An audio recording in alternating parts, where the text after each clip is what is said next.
Let's see how this weather treats us. Why, hello, everybody, and happy Tuesday. Welcome to Fight Club. What's up, Yeah. everyone? Hi, happy Tuesday. Yay. We're Happy, here happy Tuesday. again. Yes, we are. We're And it- here. Welcome back to Fight Club, everyone. We're so excited to be back with you. We're the show for home service business owners looking to improve their marketing, finances, system, and culture. And we're a team of self-employed industry experts, joined this week by our guest, Joey. Welcome, Joey, to the show. We're so excited to have you. Hey, thanks for having me. I really Hey! appreciate it. This is great. Absolutely. Can you just give everyone a brief rundown of yourself and your business, please? Yeah, so I'm Joey Donofrio. I started, or I own a home inspection business in the state of Virginia. We do Virginia, DC, Maryland. We do about close to $3 million in revenue a year. So we're pretty large on the home inspection side. And I own a payment solution company, and I kind of got into it through a conference through the CEO, Dave Iava. I met him at a conference and kind of got into that, and he saw what that this industry needed a better payment options, and so now I'm involved in both those things, and I'm excited to be here to talk about business. Awesome. Well, we're so excited to have you. I'm Taylor Maroney. Nice to meet you, Joey. I co-own a power washing company in South Florida with my husband, Awesome. and I have a background in marketing. So that's really where my expertise comes to this panel. And my love for marketing is really in the numbers, which is very similar to Megan. I love finding ways for business owners to look at the numbers of their marketing and make better decisions upon that. So really excited to have you on the show. Thank you for joining us, and welcome back to Fight Club. Yes. And Thank good morning. you. My name is Megan Likes. I'm the founder of Bookkeeping Academy Online. I educate and empower small business owners to know their numbers so they can live more financially rewarding lives. Otherwise known as an accounting nerd and geek, I'm a CPA who has a full service accounting firm called Likes Accounting Company, based out of Northern California. And I own a window cleaning and gutter cleaning company with my husband, Jeff, and a couple of other side projects that keep me out of trouble. I like that Joey's like, yeah, I've got this primary business and then I've got this other thing that just kind of was born. And I think every single person on this call can relate to that because we're constantly like, hey guys, new idea, new business. Yep. So that's awesome. And I'm excited to be here. It's early in California. It is still pretty much dark, but Yes. I'm here. And Michelle. And hey there, Joey, neighbor Joey. We'll get into this when we talk, but Joey has done not one, not two, but 4 home inspections for the Myers family on different opportunities that we've been seeking out. We've actually purchased 2 homes that he helped us with. So I know your system. I know your people. They've stomped all around. It's awesome. I can't wait to meet you and get to know you a little bit better. And I'm Michelle Myers, co-owner of Pink Collars. And so we put remote admins or office managers in your home service business. So if you are bursting at the seams in your physical office and you need some more help, we can work with you remotely. Or if you don't have an office at all, that's where we shine. We can help you remotely as well. So excited to talk to you, Joey, and welcome to the Fight Club. Thanks, Michelle. All right. And lastly, my name's Martha Woodward, and nice to meet you, Joey. Nice to meet I owned a maid service for 13, 14 years, and it was in a neighboring state. I no longer have that, but like you, I started a side hustle, and that kind of became my primary thing, and that's called quality driven software. And I just help people build happier workplaces. So, welcome to Fight Club, and I'll pass it back to Tay, and we'll get started with Cool. with the grilling. Uh-oh. I'm ready. It's not grilling, I promise. I feel like I might be the easiest one sometimes. Everyone loves marketing. Just do it with a smile. Exactly. Well, I do want to talk about, because it seems like with y'all's business, you do network marketing, right? We see you at events. We get to see you in person quite often. So is that when going to these industry events, not necessarily for home inspection, right? We've seen you at window cleaning events. We've seen you at power washing events. What type of clientele does that bring to your business? How does that type of marketing really help to improve the type of clients you're bringing in for the home inspection side of the world? Well, I think, that type of marketing is important. 1, it's showing face. 2, it's building a relationship. And 3, it's educating, the business owner, the power washer, the pressure washer, the home service-based business owner on that this money that they're spending. Because when I go to these events, I'm in the payment solution business. So, what problems do they have, right? Do they not have a budget for marketing? Do they not know their numbers? Do they not know the opportunity cost of money that's already being spent in their business that can be spent to help grow? Most people think when they pay credit card fees as a business owner that, oh, it's a cost of doing business. Well, it's a cost of doing business till you grow to that $1 million, $2 million. And now that number becomes real. That number becomes, $30,000 a year that you're paying. And now, is that really a cost of doing business? Or can that money be better spent elsewhere? As a technician, we think of we are like the trade of all hats, right? We're not really a business owner when we're one and two employees, right? You have to grow yourself, build yourself, and then the business owner makes that easy decision. We're like, oh my gosh, what could I be spending $30,000 on instead of paying payment fees? And so we want to know, why I go to these conferences, what are your pain points? Hey, I need to hire somebody to take over the admin. I need to hire the systems that Michelle brings. I need to hire a CPA to get my bookkeeper, but I just don't have the money. Well, hey, what does a bookkeeper cost when you're a one-man shop? A couple $100 a month? We can help find those dollars. And so a lot of times it's, what are the problems that the business owner is facing, and how can our product help solve that issue that they face? And a lot of times we can. I mean, most of the time we can. But as you guys know, as you're a small business owner, you really don't know your numbers as well as you think. And that's kind of the first piece where you really need to know. And a lot of people will talk to us, and then they come back to us and they're like, oh my gosh, you made me look at this number that I never even looked at. I didn't even know how much I was spending. Now I want to talk to you. And so that's the biggest thing is, helping them solve their issues and help them make better business decisions. I love this because so a lot of people, I feel like there's a misconception, right, about conferences. So a lot of people feel as though when they're owner operators, they're in a position where either they are ready to grow and they're ready to learn more, or they are in that weird state of, I know everything, I've done everything, so I'm going to hold on to this and keep doing everything. And it's kind of that in between of getting to that growth point to pull yourself out of certain positions and really start to network market with other people in your industry. And this is it's not a topic we talk about often on the show, but network marketing is really important, not just to potential clients, right? So not just in your, your small business meetings locally in your home service industry area. It's also networking within your complete kind of group in your industry to learn more, to be able to have people to lean on. When we got to work at the Huge Rockstar Admin event, getting to see these women and men have a community to lean on was very important. And I feel as though business owners tend to get, I'm going to probably stick my foot in my mouth with this, but get a little bit of an ego involved, right? Where they don't necessarily want to have that happen. And once they kind of remove that ego and really put themselves in a learning and student position, right? There's so much room for growth. And as you're saying, I mean, you're giving free information at these events where they're getting to sit down with you, talk with you, and really learn deeper about their business, where one number can completely change it for them just by purchasing a ticket to a conference event. So have you been able to see a lot of that in your network marketing, kind of just having that one piece of information really just click that light bulb in a potential client's head? Oh yeah. I mean, I think, you hit it on the head. Network marketing is valuable. I mean, what do they say? Your net worth is your network, or your network's your net worth. That is so true. And it's conferences are great, right? There's a lot of great information at the booths, at the conference halls. What I think people miss though, is that social connection.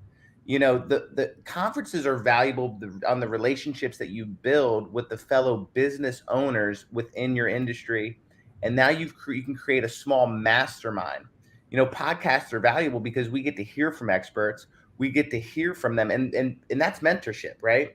That might not be like private one-on-one mentorship, but that's so valuable. And then now you're not in it alone, and it builds belief because you're hearing saying, well, shoot, if Joey can do it, God, I can do it. I remember I went to my first conference. It was 2015. and we were doing probably about $600,000 a year. The next year I did 1.5 million.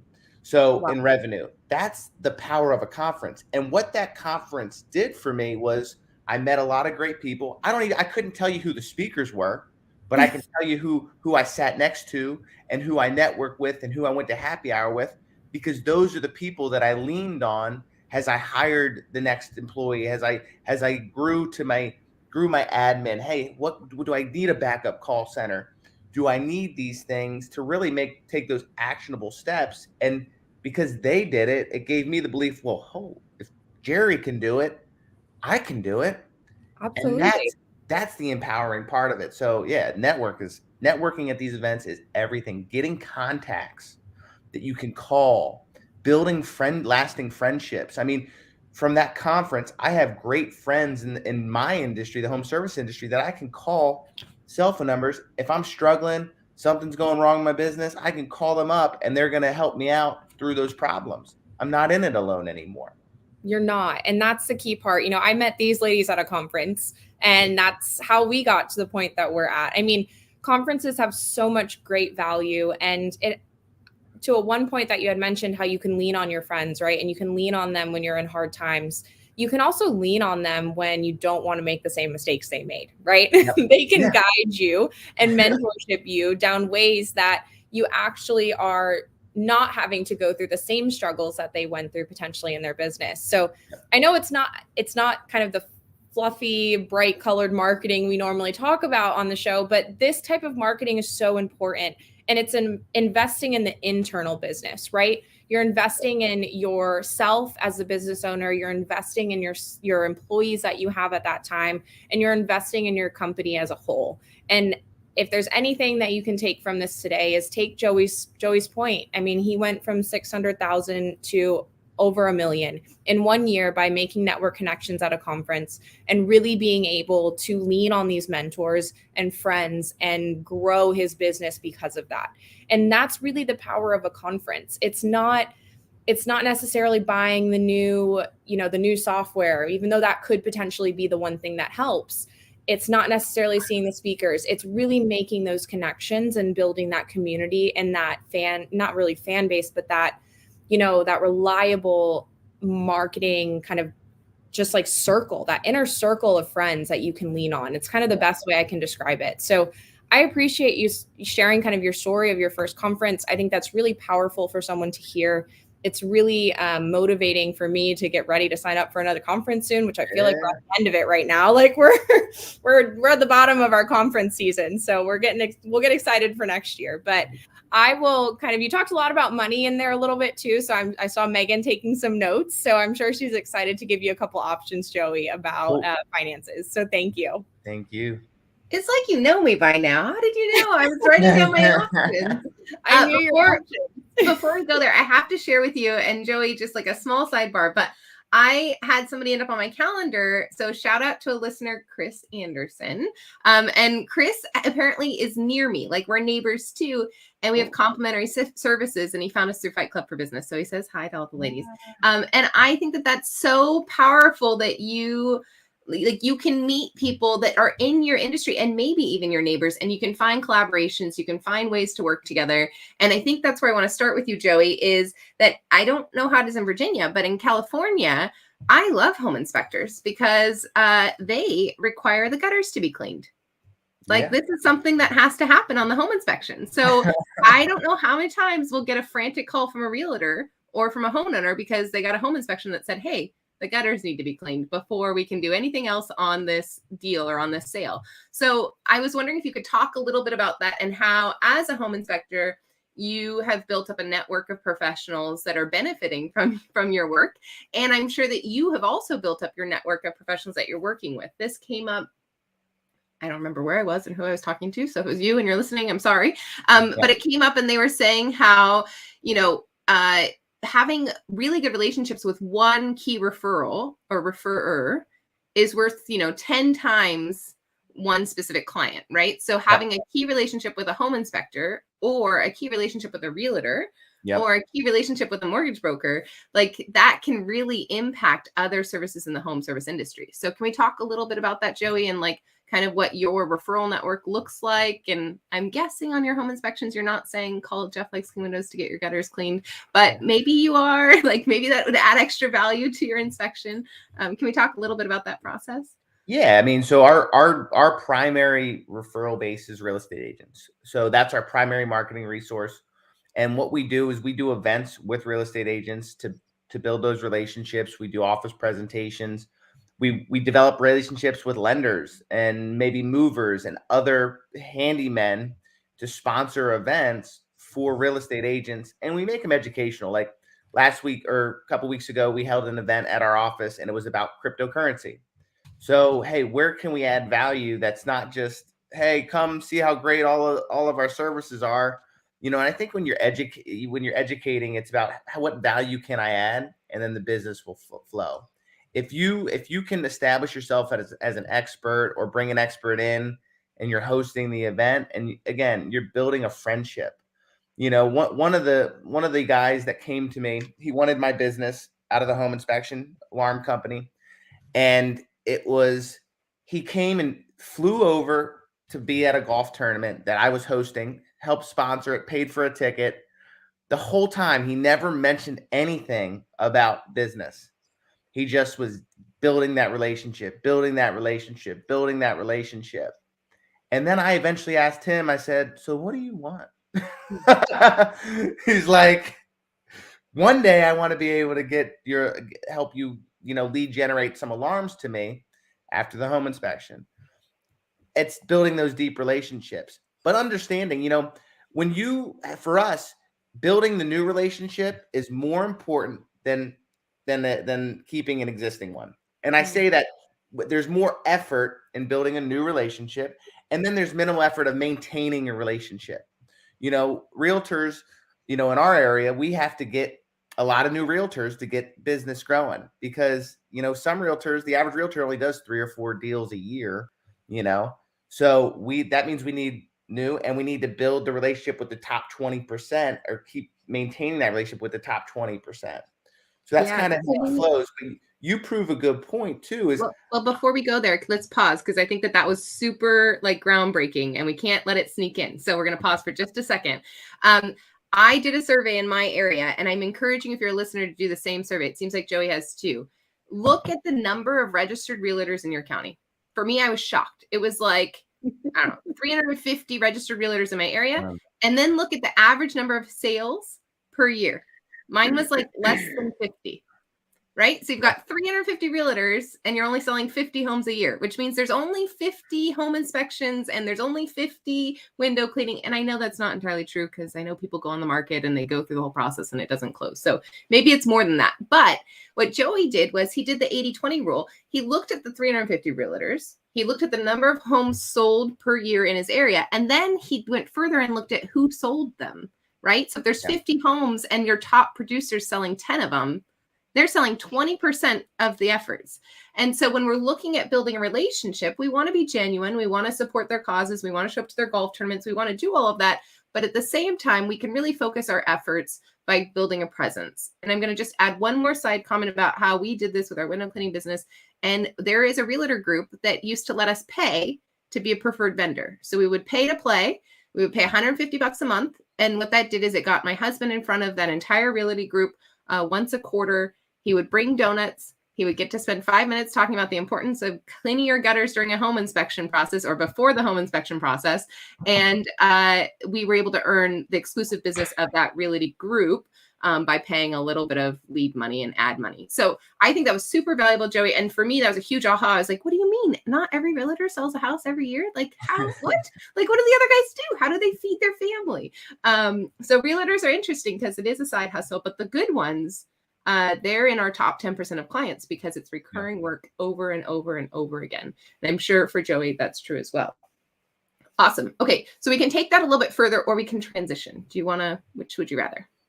Up to you. You go. What do you feel? I think we should transition to our favorite people in the world who like to step over dollars to pick up pennies. And this is not coming across judgy. And I know I just came in real hot. Like, that was probably a little judgy. So I'm going to take a step back, because if you're listening to this, I want to help you. That's Joey and I want to help you. So If you are still not accepting credit cards, this is for you. This is for you. Joey, I'm sure you've got some awesome statistics about what happens to gross sales when companies accept credit cards. Can you talk to us a little bit about what this revelation of like, oh my gosh, I am losing business because I'm not accepting credit cards? Exactly. So when you don't accept credit card, you actually shut yourself off to 30% of your market. So 30%. just by 30%, and people don't see that, right? They say, oh, I don't want to pay the credit card fee, so I'm just going to take check or cash. And I like taking check or cash because then I can hide some of it, from the government. We don't. Our listeners definitely don't do that on the air. Yeah, okay. But you know what? But then that's small-minded, right? You are stepping over, dollars and hoarding pennies at that point because you're shutting yourself off from 30% of the market. And by advertising credit cards, somebody is more likely to buy extra services. So you're shutting off 30% of the market, and now you're shutting off those extra value-added services that you provide on top of your original service, because if they can put on a credit card, they're more likely to do it. It's consumer behavior.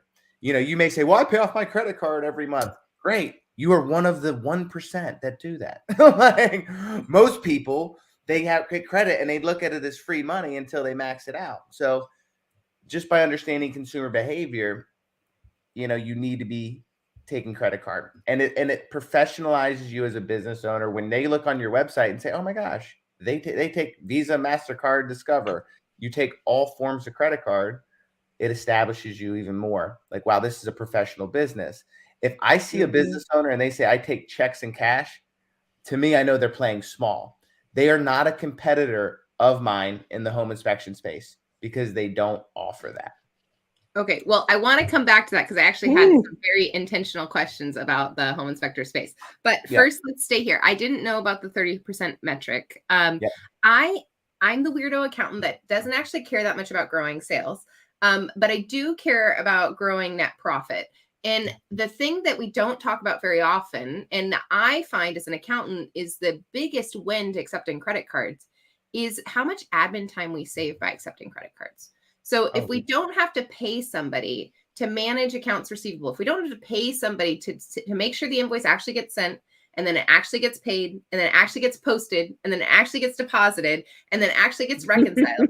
Like if you could skip all of those admin steps around the payment processing effort, you can add dollars to your bottom line. So I love that you can add dollars to your bottom line and to your top line and save yourself a headache and make it easier for a customer. Because if you're listening to this and you're still in checks and cash, I really want this to be a judgment-free zone, because I will tell you, we did not start accepting credit cards until about 5 years ago at Jeff Likes Clean Windows. Jeff and I had a rule that we wouldn't accept credit cards until 3 people asked for credit card processing in a row. And it took 10 years in our company before we had 3 people ask if we accepted credit cards. Wow. But that was the rule. And then when we hit the 3, I was like, to me, that means and that's so interesting because I wonder if that's 30%. I don't know. But it was really weird because I was like, I'm not gonna add the extra dollars to my expense line until I can see clearly that it's gonna help add money to my top line, right? Yeah. So we did that. And so if you're still accepting checks and cash, I get you. I was you. I absolutely said what Joey said, like, my customers are fine. They don't care. They don't need it. But now the conversation has shifted so much in the past 5 years. I wish we could be like in a classroom and the listeners could raise their hand. But if you've had a customer be like, I don't know where my checkbook is. Like, I don't have a checkbook anymore. Like, those are the things that the customers say now, right? They're like, really? Yeah. You want me to pay you a check? Really? Also, fun fact for the people who definitely are not hiding cash, my husband tells his customers that his wife tells him he'll go to jail if he accepts cash. So we do not accept cash at Jeff Likes Clean Windows. But remember that we are in the very liberal West Coast, and I am a very legitimate official CPA. So I just had to have that on the record on this episode. No cash payments, because you'll go to jail. You won't really go to jail. I have to be clear. Okay, good. So let's talk about home inspection. I feel like home inspections are usually paid for at closing. So how does that work? Does the realtor pay you, and then does the realtor get reimbursed from the title company? Or walk us through like the flow. You're thinking, I think, of appraisals. So appraisals get paid at closing. Home inspections get paid at the time of the inspection. Okay. For about probably 90% of our industry, that's how it's done. So we get paid at the time. So How it works for us is, at the time of service, they can pay with a digital check and a credit card. We're in Virginia, so we do accept all forms of payment, but prefer credit card or digital check. The way we operate and the way that our Pair Payments does things is we're specialized in no fee processing. So we save the business owners money, and we don't charge them credit card fees. We let the client decide, hey, if you want to pay with credit card, you're going to pay a convenience fee that's going to cover the business owner's credit card fees. But we're giving you a digital checking option as well. So if you don't want to pay the fee, you use a digital form of payment still, a digital check, ACH, and then that's how you pay. So now we flip it on its head because rewards are only going up on credit cards, right? Who suffers if they're paying credit card fees? The business owner. It's all dependent, and I don't know all it, but on the credit card that I use is the percent that is how it gets dictated. You shop for a credit card today, and we all do this, right? I don't care about the APR. I care about their rewards. I don't care that it's 30% APR. See, back when my grandparents were alive, they shopped APR. Now we shop rewards. Well, the credit card companies aren't stupid. Somebody pays for that reward. It's the business owner, typically. So with no fee, we don't charge the customers. They pay $0, and the business owner pays $0, and now the fee gets passed on to the customer. But we're giving them an option. We're not just saying, hey, pay with credit card, pay a fee. We're giving them an option. You like the CPA part, right? We escrow that money. So that convenience fee, say we charge $100 to the client, they decide to pay with credit card, it's $103. That $3 goes into escrow account. So your books are cleaner. You're not showing higher revenue, which means you're not going to be taxed on a higher revenue potentially. And then that money gets escrowed. So you'll never have with us a credit card company coming into your bank account and pulling money out at the thousands, a month. I remember when credit card companies, they used to rate ratchet and they get you in at a certain percent. I was sitting with my CPA probably 3 or 4 years ago now, and he's like, "This is odd, Joey. Your credit card fees went up, but your revenue didn't." And I'm like, "That's interesting." Because a lot of what they do is they get you in at a rate. They say they quote you a rate, but then there's a card not present transaction. There's, this transaction wasn't secure. Well, what does that do? It increases the rate that business owner now pays. Let's pause there for a second because let's assume huge. Yeah, let's assume that you have a very traditional credit card processor that you're using. And a lot of people don't realize this, but you have your technicians in the field and the customer hands them a card. Traditionally, I don't know if this is true with Joey's, but traditionally, if they hand you that card and you choose to key in the numbers into your tablet or into your phone, you will always pay a higher rate than if you were to swipe that card. And the reason that you pay a higher rate to key in the numbers as opposed to swiping the card is because there's more risk. Because you could key in the numbers from a picture of a credit card versus having the physical card present. So the credit card companies pass on that extra risk to you as the owner. And that's something that a lot of people don't know. And that's something that you can absolutely train your technicians in the field starting today is, hey, no more keying in if you've got the card. You need to swipe it. You need to actually swipe that into the system. So that's a really helpful thing to share. I think that was a good takeaway there. I want to go back to my question though. Huge. Who pays you? Does the homeowner pay you or does the realtor pay you?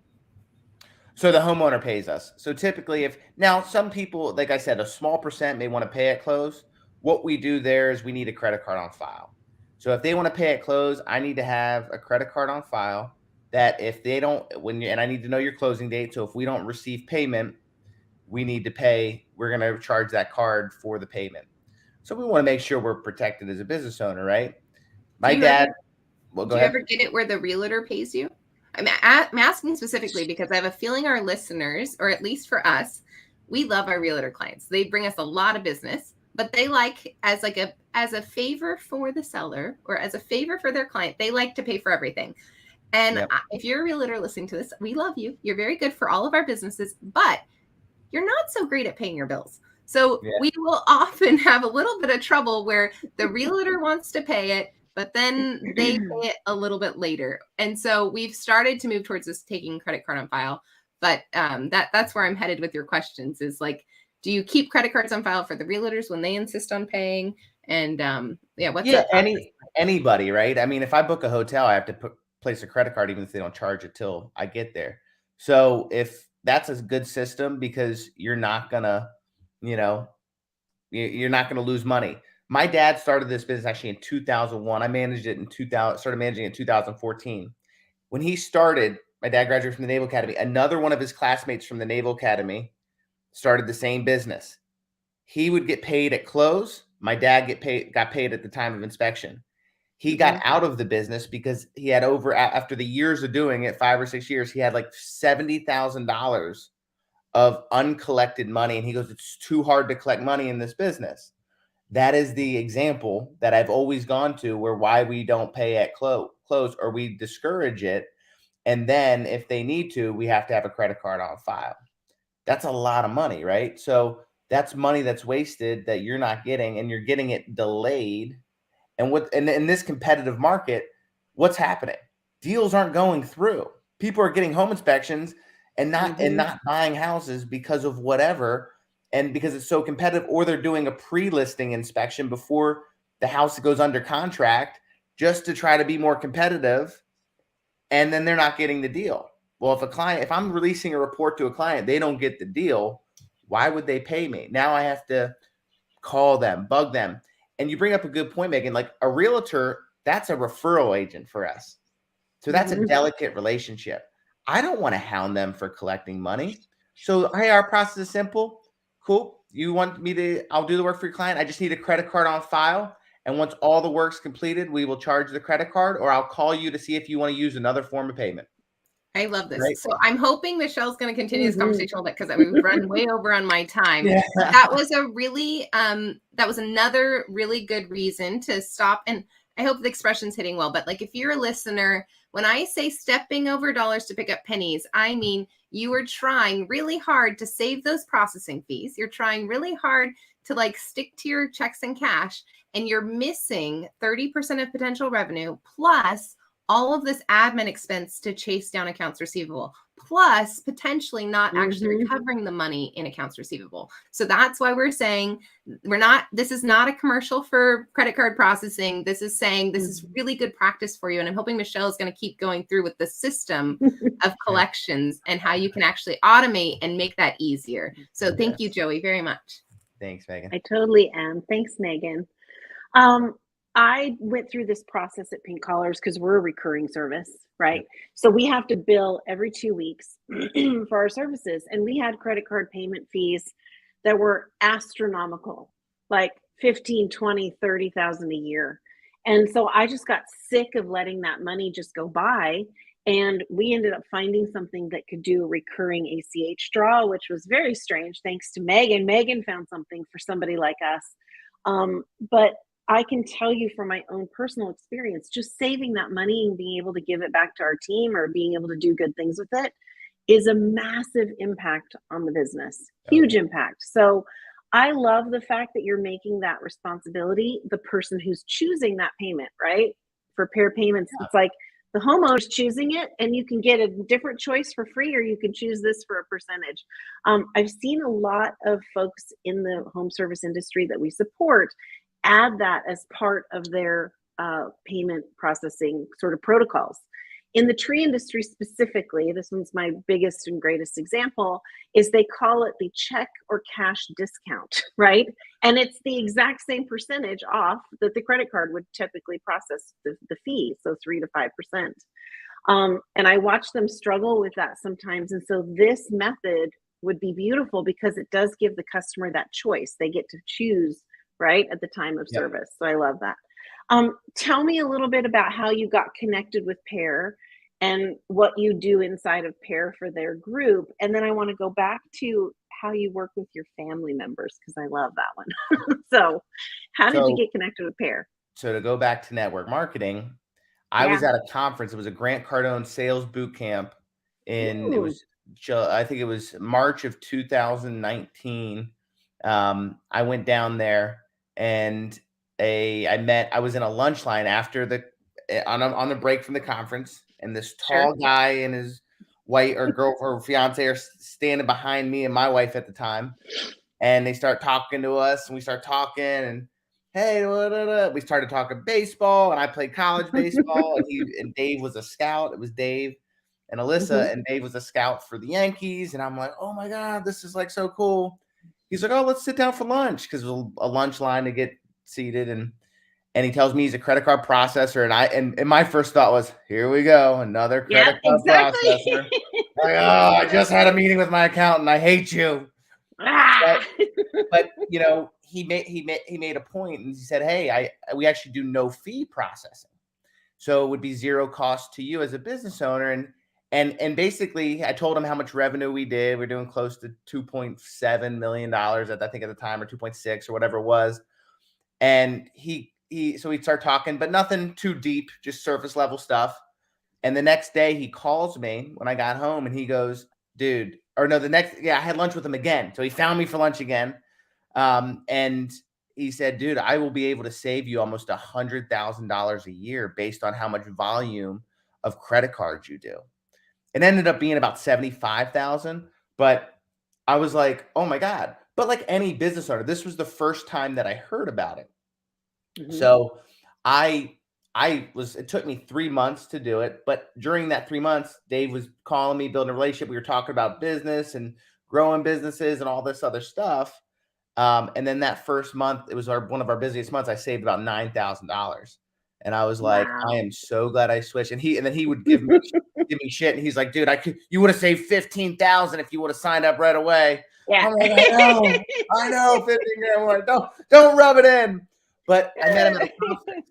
And what was cool is he's like one of my best friends now. So he was building a relationship with me, and I got to network with somebody that saw an opportunity in the home service space because of me, and said, oh my God, do you know any other home inspectors who would benefit from this? And I'm like, a lot. I know a lot of home inspectors who have $1 million companies that benefit from this. And just started making introductions and saying, hey, I'm doing this no fee processing. It is crazy. And we swiped that industry. We have some of the biggest companies in that industry switched over. I mean, we have $10 million companies. If you're doing $10 million, $5 million, you're looking at $100,000 to $200,000 that you can put back in your business. That's where it becomes real. You know, it's huge. But to your point, it was a networking event. And so now they use me kind of as the face of the home inspection industry. And now, because, you know, I'm like anybody, right? I don't want to just sell a product or push a product or offer a product to somebody that I don't believe in and that I'm not using. Or that I don't fully sponsor, because anybody you partner with in business, and this is a valuable lesson for everybody listening, they better have the same qualities as customer service. They better be they better be growth minded like you are. They better be growing a business if they want to partner with me. You know, and as a realtor, I tell realtors all the time, you have a level of customer service that you want to deliver to your customer. It would be silly of you to partner with a home inspector or title company who doesn't have those same standards or better. Oh, but he's my brother's best friend. But sometimes he just says the wrong thing. You know what? I don't do home inspections because I love it. I do it because it provides a life for me and my family. And anybody that's going to come in and jeopardize that, shame on you for even allowing them to do that. We can have a beer together, but you are not ruining my business and my reputation that I've built that helps support the people that I love. And once you start thinking about things like that and you partner with people like that, you're setting yourself up for success. Oh, I just need to do this because it's a Band-Aid. No, they better be the right partner for your business. And if they're not, and you try them out, cut them quickly. It's like a bad employee. You get cut them and try something else. You are not married. Be innovative to anybody. I tell people, my partners all the time, I'm not married to anybody. And I'm willing to look for opportunity. As a business owner, you can't say, oh, I got a service for that. Now you're shutting. You're a business owner. You're not an entrepreneur. Entrepreneurs take in the information and then make an informed decision. They don't just say, shut the door. Hey, I want to learn about what you do.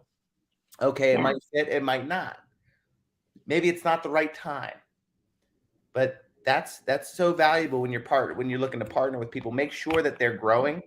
Like the best real estate teams to work with has a No, which ones? the ones that are growing. Yeah. The ones that are building teams. Not the single Mm-hmm. man realtors trying to do everything on their own.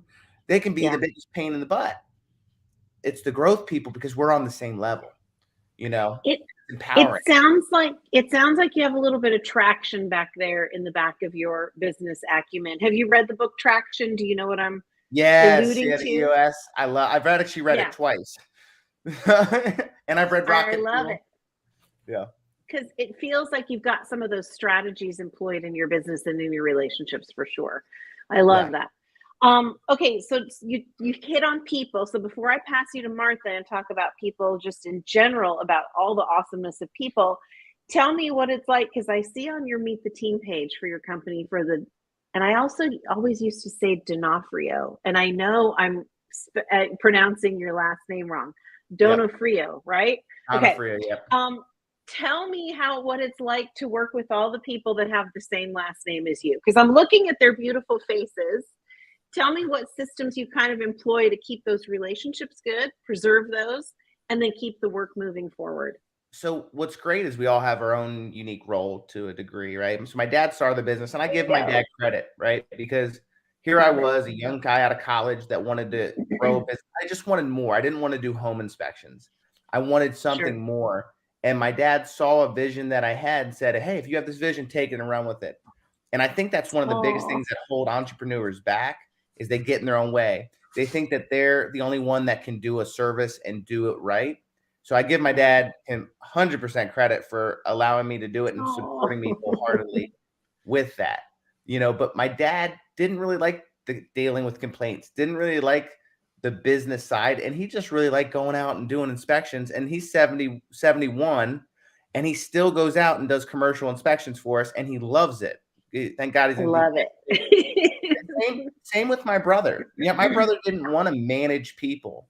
He didn't want to, but he liked doing his inspections and being done. I kind of wanted more, and I was a business administration major with a major in finance or focus in finance and a minor in economics. So I wanted to do more of the business side of things. And so we kind of fit our own role. And then my stepmom actually does marketing for us. So Donna Seeker does some of the marketing. So we all kind of have our unique specific roles. So it's really great. And on paper, I'm the principal. So, which is cool because I can make decisions. But, obviously it's my family. So I want to make sure that we're doing what's in best interest of everybody. So that kind of dynamic, it's kind of cool that we're not fighting for, the same spot. We all have our unique roles, and it's been really great. My dad, he's my best friend. I love him to the world. He gets on my nerves. He gets on my nerves, but, and I think it's because I'm just like the spoiled shithead son that just gives him shit sometimes, but, but I love it, and it's been great. And some of the, what's cool is I grew up in this business. So some of my best memories are me and my dad doing inspections together. Oh, we would give each other shit the whole time. But like, I look back now and I'm like, I miss those days. Like those were like quality time. I could have spent every day with you. Sometimes I hated it. I probably didn't appreciate it in the moment. But those were valuable times that we got to spend and just talking in between inspections, driving to jobs and stuff. It's been very, very cool overall. So luckily, it's been a good experience for me. But I love that. It's a perfect segue to hand you off to Martha to talk about people. I loved your story, and thank you. And as the principal, don't forget, you can always schedule a ride along with your dad. There's always time for a ride along. So there's that. Quality Thanks so check. Much, Joey. Exactly. Thanks so much for spending some time with me, and Martha's going to take you from here. Thanks. Yeah. So, Joey, they didn't leave us a lot of time, but typically I talk about teams and, the things that go along with managing teams. But today I want to talk about your affiliates, your partnerships that you've made. And I know one thing that comes up with the home service owners that I know, a lot of times they won't get into developing these partnerships because it's like, how do we track it? And how do we, not cheat each other and blah, blah, blah, blah. Do you have some kind of affiliate program that you use, or is it just simply a buddy system? Yeah, I mean, so we do have affiliate. You have to be able to track it, Yeah. right? Like anything, it's got to be trackable, and there's got to be clear terms. Mhm. Clear terms, and you got to be in business with people you trust, right? Yeah. Trust is freely given, but it's quick. It goes away quick.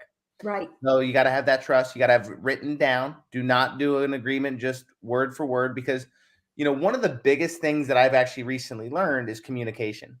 Mhm. Communication is it's the biggest factor in any failed relationship, and that's with your spouse, with your partner, and in business, and with your employees.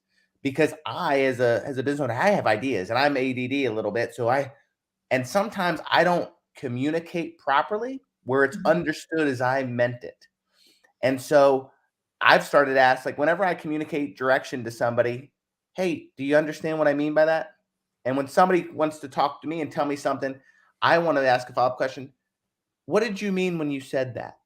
Because I may not heard it as they meant to say it, and vice versa. So especially with affiliates, things need to be termed out, written out, and there needs Mhm. to be a tracking system that's discussed and reviewed by all before it gets done. And sometimes it can be tracked on softwares, if softwares can integrate with some of the affiliates that you work with. Is there an Excel spreadsheet? How are we tracking the leads that we're sending an affiliate? Are they paying per lead? Are they paying for service provided? How will I know? Is it an email that gets that notifies me when a service is performed? So, but what you said is that, yeah, they need to be tracked and the terms need to be clearly defined. Yeah. And I did it two different ways. And I think my favorite way, and it was favorite not because it was easier on us, but because I felt like we were more valuable to the customer, is we were basically the concierge. And we would book the appointments. And so we would talk to the window cleaning company or the carpet cleaning company. And especially when we were going out on deep cleans, our goal was to try to get it all done within the day if we could, because that's a great experience for the client. Oh, yeah. Everything is done. And for anybody listening in the maid service, you're thinking, how can you do that? Uh, I mean, I'm not going to lie, you are stepping over each other a little bit, but uh, we would start at one end of the house and get certain rooms clean, and it was like a little bit of a relay race. Then we would schedule the carpet cleaners to start a few hours later than us, and they'd start in the part we'd already done. But what was great is we didn't have to do all the vacuuming.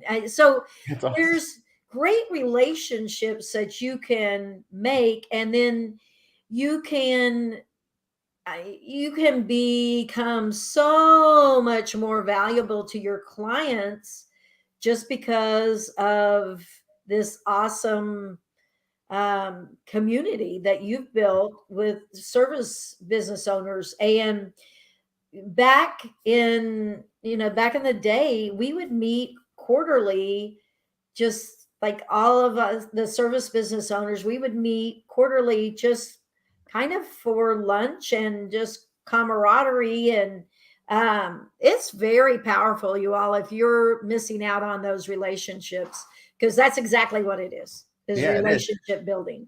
And Martha, you bring a good point too. And I think that, as you're forming partnerships with affiliates, I think a valuable question to ask them is, hey, how do you handle a complaint?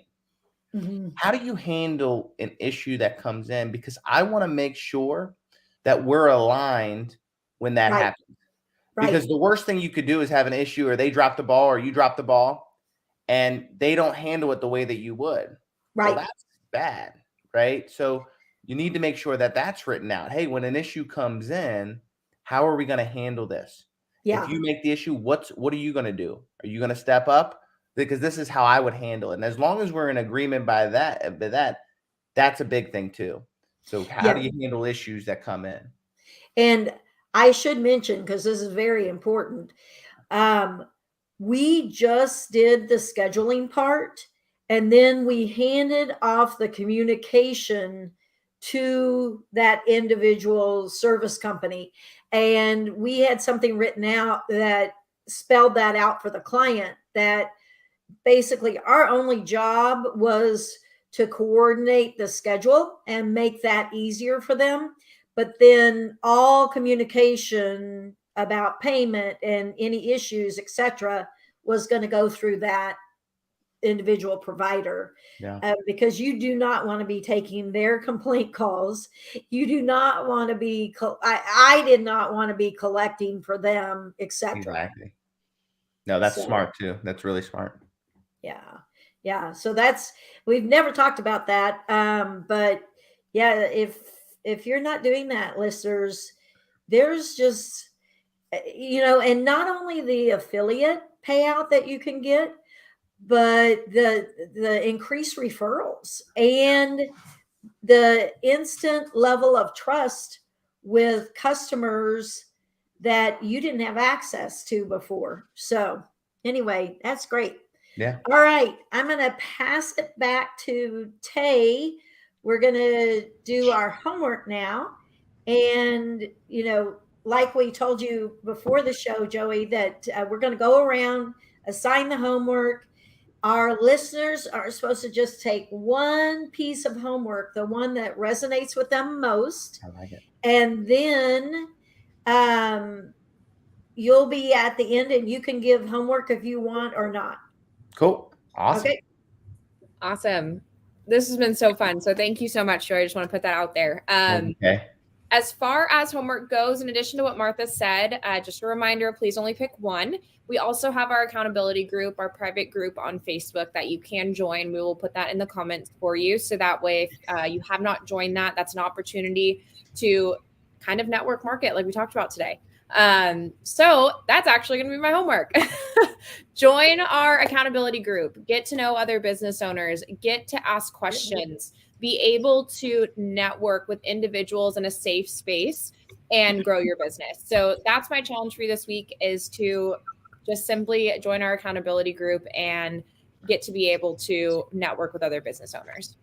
Ooh, that was a good one. I like it. It's similar. I am going to challenge you to look up the realtors in your area. So it's a pretty easy public list to find. I want you to find the list. And then I want you to look up the number of homes sold in your area per year.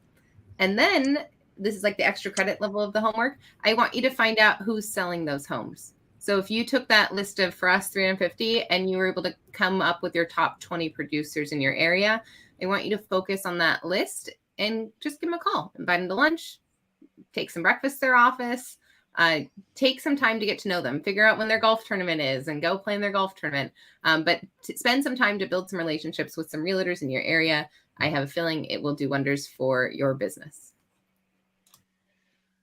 Awesome. I love that one. And I am going to have you build a referral partner network list. And I'm going to actually put it in the group because we have a card on Trello for all the clients that we support at Pink Collars. And it's called the I Got a Guy, right? Or I've Got a Gal list. And it's the painter, the electrician, the plumber, the landscape guy, the tree service, all those other ancillary services that could be working in and around your home, that you can have your either customer service rep or office manager or someone on the phone be able to share that information with your customers. If you can't solve the problem for them, why not send them down the road to a cool partner in your area? So I'm going to put a template list of what we have here at Pink Collars so that you can fill it in for your area and for your service area. So that's your homework for systems. Create an I've got a you-know-who list. And I'm going to piggyback on Michelle. And what I would like you to do is start where I started. And that was just meeting the other service providers. So I it's been years ago, but I sent out an email, I think, and I sent out an email. I just went to their website, got their contact information. I sent out an email introducing myself and said, I would love to build a network of other home service providers. And, I think I set up a lunch, and then, not everybody came, of course, but we made some good friendships that way. And I get started there. And it starts with relationships, just like Joey said. So anyway, that's your homework. And then Joey, you want to give any homework? Yeah, I'll give some homework. So for those people that may be stuck, maybe you're a single man, 2-man operator, I want you to write down all the tasks that you're doing that's not your technical work while you got into the business, home service business you're in. Write down admin, accounting, all the tasks that are taking up time that are away from your specialty. And then I want you to look at what you're paying in credit card fees, or if you're not taking credit card, and look at your numbers, where you're spending money that can be repurposed and you can put back into your business. Even if it's a couple $100s, that's an admin. Even if it's a couple $100s, that's a bookkeeper, and the bigger you are, that's more money to you. So understand, don't look at the percent of what you're paying. Look at the actual dollar figure you're paying in fees to a credit card, and figure out how that money can be repurposed for you to get stuff off your plate, for you to grow your business. I'm going to interject for just a second, because a lot of my clients don't actually know what they're paying in credit card processing fees. I think it's pretty common that the credit card processor is depositing into your bank account the net of their fees. And they're doing this on purpose, because then it doesn't show you what are the actual fees. So if you're listening to Joey's homework and you're like, I don't actually know how to go about that, like, I don't know what I'm paying, we're not asking you to figure out the percentage. We're not asking you to figure out, like, how much does this card charge? The easiest way, and this is timely because it's tax season, is your credit card processor sends you a 1099-K at the end of the year. And that 1099-K is always at the gross amount of swipes or charges that they put through credit cards. So to figure out Joey's homework, if you're not paying credit card fees directly through your bank account, you can look at that 1099-K and you can look at your profit and loss. And the difference between total sales and the 1099-K for credit cards is going to be the fees. So your accountant can help you figure that out. But if you're like, I don't know what I'm paying, a good starting point is looking at that 1099-K and know that you're in good company. They're hiding it from you, kind of intentionally. Know your numbers. Yep. Awesome. I love it. Well, thank you so much, Joey. This has been awesome. We always end on a quote, and I love the know your numbers. So I'm just going to use that one as your quote. Know your numbers, because really the numbers at the end of the day will tell you exactly where you need to go in not only marketing, but finance and systems and people. So that's going to be your quote of the day. Know your numbers from Joey. Okay, I love it. I love it. Everybody have a terrific day out there and a great week. And thank you so much for joining us on Fight Club, and we'll see you next week. And Thank you so much. Joey, if anybody would like to get a hold of you, what's the best way to reach out? Yeah, how can we find you? I'm sorry, Joey. Yeah, so to get a hold of me, it's JRDONOFRIO1@gmail.com. That is my personal email. You can email me. Wow. I'd love to help you out. Business questions, anything that I can do to help. I would love to be a resource for you guys and help you out. Beautiful. Love it. Thanks, everybody. Have a terrific week and keep fighting out there. Go fight. Okay, Thanks, bye. Bye-bye.